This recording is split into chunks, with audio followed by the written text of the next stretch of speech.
when people pick up the Tribulation Survival Guide, How to Stay Alive When Everything is Dead, what do you hope it does for them when they read it?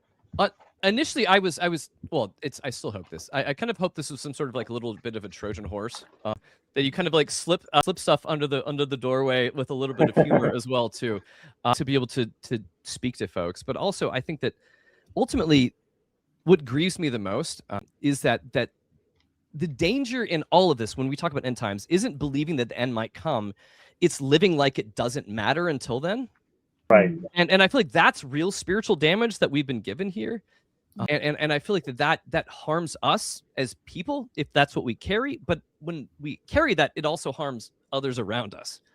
Right. When we don't look at the world as it is, we look at it as we think it's going to be or burned off and everything else like that too. So I don't know. I think it's hope for people to look at things a little differently, to realize that there's more, to realize that the world may not be ending, or the world may be ending. I don't know. The world's always ending. We're always on the verge of catastrophe, and that's just human nature. But that I think there's more to do. There's more living to do than to waiting for the end. That's right. That's right. I love that. I want to say that again. There's more living to do than waiting for the end. And I hate that there's so many Christians who are just sitting around waiting for the end when there's so much life right now. Yes. And they ignore so much hell right now, waiting on heaven. Yeah. But and them ignoring it also creates hell on earth. Right now too. Yeah. And a lot of Christians are making hell on earth right now. Yeah. It's mostly Christians that are making hell on earth right now. At least where the United States is concerned, anyways. These people are professed Christians that are doing a lot of this wickedness. You, sir, are a marketing genius. I think I told you that.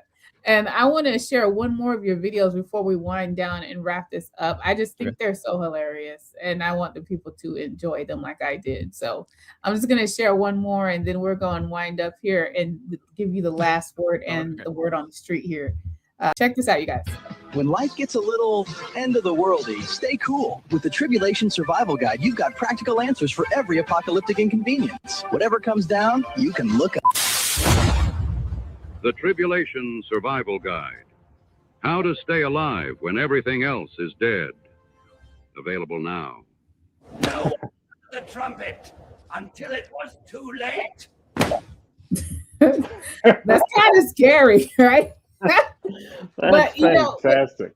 He has several of those. And there's over 200 of these. So you look on TikTok, YouTube Reels. I got a little OCD on it, and it's led me to argue with a lot of Christians online over stupid things. It's good conversation starters. Jennifer Bagby says, it reminds me of the concept of being so heavenly minded that we become no earthly. I have heard that before, but it is on display right now.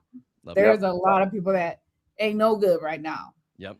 They ain't good. They ain't no good for nobody. Just sitting around waiting for Jesus to come back. And they're going to be waiting.